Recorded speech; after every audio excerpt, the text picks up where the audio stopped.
میں بے خودی کے عالم میں اس طرف چل پڑا اور وسیع اور اس چوڑا پاٹ میرے سامنے تھا۔ پانی برق رفتاری سے اپنا سفر طے کر رہا تھا۔ مٹیالی لہریں جھاگ اڑا رہی تھیں۔ میں دریا میں اتر گیا، آگے اور آگے اور آگے۔ پھر پانی نے میرا وزن سنبھال لیا۔ ایسی پٹخنی لگائی کہ سر نیچے پاؤں اوپر ہو گئے۔ دوسری پٹخنی اور اس کے بعد تاریکی، گہری اور پرسکون تاریکی، پھر روشنی، دھندلی سی روشنی، اور پھر ایک آواز، ہل رہا ہے کاکا، ہل رہا ہے، کرہ بھی رہا ہے۔ ماتھو، ارے دیکھ بٹوا، او کا ہوش آت رہے کاکا، ابو آت رہے۔ اب کا کرت ہے جانکی؟ آنکھیں ٹپ ٹپا رہا ہے، ہیں؟ اب آئی سسرے کو ہوش۔ ارے جانکی، دودھ گرم کر لیے ہے کا؟ ہاں کاکا، ہنڈیا چولہے پر رکھی ہے، بھر دو کٹورے ماں، وید جی کہہ گئے تھے جاری جلدی کر۔ یہ ساری باتیں سن رہا تھا، ہوش میں تھا، سوچ رہا تھا اب کہاں ہوں۔ یہ بھی یاد آ گیا کہ میں دریا میں کود کر جان دینا چاہ رہا تھا۔ یہ بھی سمجھ میں آ گیا تھا کہ موت نے قبول نہیں کیا۔ یہ بھی یاد تھا کہ مسعود احمد نام ہے، اور بھوریا چرن بھی یاد تھا۔ کہاں ہو سائی کاکا؟ ایک مردانہ آواز سنائی دی۔ نہ آئی، جانکی بولت رہی، دوسری آواز نے کہا، اور میں نے آنکھیں کھول دیں۔ اتنی دیر میں ایک لڑکی بڑا سا کٹورا لیے اندر آ گئی، جس سے بھاپ اڑ رہی تھی۔ نوجوان مجھے دیکھ کر مسکرا دیا، پھر بولا، جاؤ کاکا، دودھ کی خوشبو پڑتے ہی ہوش آ گئی۔ انجائی کو، چل ببوا، دودھ پی لے، اس نے سہارے سے مجھے اٹھاتے ہوئے کہا۔ سخت بھوکا تھا۔ لڑکی نے کٹورا میرے ہاتھ میں دیتے ہوئے اپنی اوڑھنی کا ایک حصہ گرم کٹورے کے نیچے رکھ دیا تھا۔ باقی اوڑھنی اس کے شانوں پر تھی، اور اسے نیچے اس طرح جھکنا پڑا تھا کہ اس کا چہرہ عین میرے سامنے آ گیا تھا۔ دودھ کا گھونٹ لیتے ہوئے میں نے اسے دیکھا۔ سانولا سلونا چہرہ، سادہ سے نقوش، 19-20 سال کی عمر، جوانی کی تمازا سے تپتے ہوئے سانس، کاجل بھری آنکھوں میں دوڑتی زندگی۔ مجھے اپنی طرف دیکھتے پا کر آنکھیں جھکیں، چہرے کا رنگ بدلا، پھر آنکھیں اٹھیں، کڑے انداز میں مجھے دیکھا، پرکھا، اور پھر جھک گئیں۔ ہونٹ آہستہ سے کپ کپائے، جیسے انہوں نے کچھ کہا ہو، مگر بے آواز۔ میں کچھ بدحواس ہو گیا، مگر گرم دودھ کے 2 بڑے گھونٹوں نے سنبھال لیا۔ آنتیں تک جل گئی تھیں۔ دودھ پیوت ہے کیا؟ کاکا پھر بولا۔ ہرے سب ڈکوس گئے سسرا، نوجوان نے ہنستے ہوئے کہا۔ لڑکی نے جلدی سے کٹورا میرے ہاتھ سے لے کر اپنی اوڑھنی سنبھال لی، اور پھر کٹورا لیے باہر نکل گئی۔ میری نظروں نے اس کا تعاقب کیا۔ بہت سی لڑکیاں دیکھی تھی۔ شکنتا نے مجھ سے اظہار عشق کیا تھا۔ کشنا میری دیوانی تھی۔ یہ لڑکی ان کے مقابلے میں کچھ نہیں تھی، مگر نہ جانے دل اس کی طرف کیوں مائل ہو رہا تھا۔ وہ باہر نکل گئی تو اس جگہ کا جائزہ لیا۔ کچی مٹی کی دیواروں سے بنا کمرہ تھا۔ چھت پھوس کے چھپرے سے بنی ہوئی تھی۔ 3 چارپائیاں کل کائنات تھیں، جن میں ایک پر ایک بوڑھا بیٹھا تھا۔ وہ غالباً اندھا تھا، یہی احساس ہو رہا تھا۔ ہاں بھائی ٹیسو رام، اب بولو، جمنا ماں کا کرا رہے؟ نوجوان نے مجھے دیکھتے ہوئے کہا۔ جمنا میں؟ ارے تو اور کا اندر مہاراج کے رتھ ماں سیر کر رہے تھے؟ نہیں، بس کنارے پر تھا، پاؤں پھسل گیا۔ بھلے پھسلے ببوا، اور ہم نہ نکالتے تو مر جاتا، میں نے کہا، اور ایک بے کس مسکراہٹ میرے ہونٹوں پر پھیل گئی۔ اس نے عجیب سی نظروں سے مجھے دیکھا۔ لیو کاکا، ببوا مرن لیے گرے تھے جمنا میں؟ کاہے ببوا، جیون بھاری ہو گیا کیا؟ ہاں چاچا، دکھی لاگو ہو؟ ارے نہ تھورے، مہمان بنا لو اپنا، اسے جی بہل جائے تو جان دینا۔ ارے ای کہاں جائے رے اب کاکا، ہم محنت کریں اس پر، ایسے کاہے جانے دیں گے سسرا کو؟ بس ٹھیک ہے، بوڑھے نے کہا۔ دھوبیوں کی آبادی تھی، جمنا گھاٹ پر آباد تھی۔ بستی کا نام تھا پوریا۔ کوئی 100 گھر تھے۔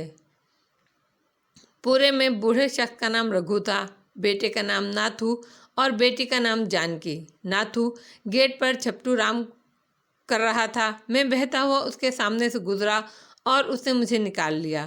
جانکی کی نگرانی میں پیٹھ پر لاد کر مجھے جھونپڑے میں لے آیا۔